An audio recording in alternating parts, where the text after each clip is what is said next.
इस पावन दीपावली के अवसर पर जब हम अपने दीप जलाते हैं तो हमें याद रखना चाहिए कि असली प्रकाश हमारे भीतर है। आपके हाथ में जो दीप है वह केवल एक प्रतीक है। यह हमें याद दिलाता है कि हमारे पास अंधकार को दूर करने की शक्ति है, न केवल बाहर बल्कि हमारे भीतर भी।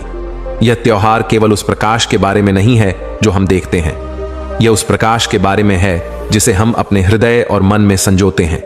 बुद्ध ने कहा था, अपना दीपक स्वयं बनो। इसका अर्थ है कि हर एक के पास अपने पथ को रोशन करने की क्षमता है। जीवन में हमें चुनौतियां और कष्ट मिल सकते हैं, लेकिन याद रखें, कष्ट अस्थायी हैं और ये हमारे मोह, हमारी इच्छाओं और हमारे डर से उत्पन्न होते हैं। इस दीपावली को उन बोझों को छोड़ने का समय बनाएं। अपने हृदय में करुणा के लिए एक दीप जलाएं, एक दया के लिए और एक आंतरिक शांति के लिए। आइए इसे एक छोटी सी कहानी के माध्यम से समझते हैं। दीपावली की रात थी।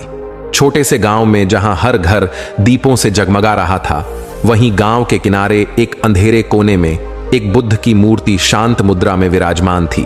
गांव के लोग मानते थे कि बुद्ध की यह मूर्ति सौभाग्य का प्रतीक है और जब भी वे किसी कठिनाई में होते वे यहां आकर ध्यान करते और उन्हें समाधान मिल जाता। मूर्ति के पास एक छोटा बच्चा अरुण बैठा हुआ था। उसके चेहरे पर उदासी थी। कुछ दिन पहले उसके पिता का निधन हो गया था और उसकी मां को अकेले ही परिवार की जिम्मेदारी उठानी पड़ रही थी। अरुण का मन बहुत उदास था। वह सोचता था कि उसकी मां को इतनी मेहनत क्यों करनी पड़ती है और वह उनकी कैसे मदद कर सकता है। दीपावली की रोशनी में भी उसे कोई खुशी नहीं मिल रही थी। तभी एक वृद्ध साधु वहां आए। उन्होंने अरुण की ओर देखा और पूछा, बेटा, तुम इतने उदास क्यों हो? दीपावली की इस रात में तुम्हारे चेहरे पर चिंता क्यों है? अरुण ने अपनी परेशानी साधु को बताई।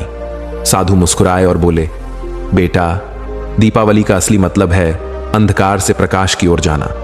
बाहर का अंधकार तो दीप जलाकर दूर कर सकते हैं, लेकिन भीतर का अंधकार केवल ज्ञान से ही दूर होता है। अरुण ने साधु की बातों को ध्यान से सुना।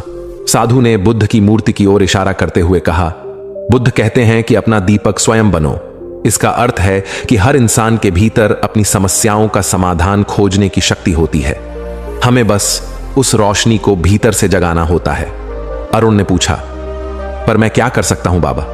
मेरी मां के लिए मैं कैसे कुछ कर सकता हूं? साधु ने उत्तर दिया, छोटी छोटी मदद से शुरू करो। जैसे अपनी पढ़ाई में ध्यान दो ताकि बड़े होकर तुम अपनी मां की जिम्मेदारी में हिस्सेदारी कर सको। और आज दीप जलाने से पहले अपने मन में एक दीप जलाओ जो तुम्हें सच्चाई और अच्छाई का मार्ग दिखाए। जब भी तुम किसी को मदद करोगे या सच्चे मन से कोई काम करोगे, तुम्हारा वह दीप और प्रज्वलित होगा। अरुण को यह बात बहुत अच्छी लगी। उसने मन ही मन अपने भीतर एक संकल्प लिया कि वह मेहनत से पढ़ाई करेगा और अपनी मां को गर्व महसूस कराएगा। उसने गांव में जाकर सभी को दीप जलाने में मदद की और खुद के भीतर भी उम्मीद और करुणा का दीप जलाया। उस रात अरुण को लगा जैसे बुद्ध की मूर्ति भी उसे मुस्कुराकर आशीर्वाद दे रही हो। उस दिन से अरुण हर दिन अपने भीतर एक नया दीप जलाने का प्रयास करता। धीरे धीरे उसकी मां को भी सहारा मिला और अरुण की जिंदगी में भी उजाला छा गया। इस प्रकार दीपावली ने अरुण को सिखाया कि असली प्रकाश केवल बाहरी दीपों में नहीं बल्कि हमारे भीतर के ज्ञान और अच्छाई में है। दोस्तों, आशा है कि आपको वीडियो पसंद आया होगा और नीचे कमेंट में जरूर बताइए। और भी ऐसी वीडियो देखने के लिए अभी चैनल को सब्सक्राइब करें।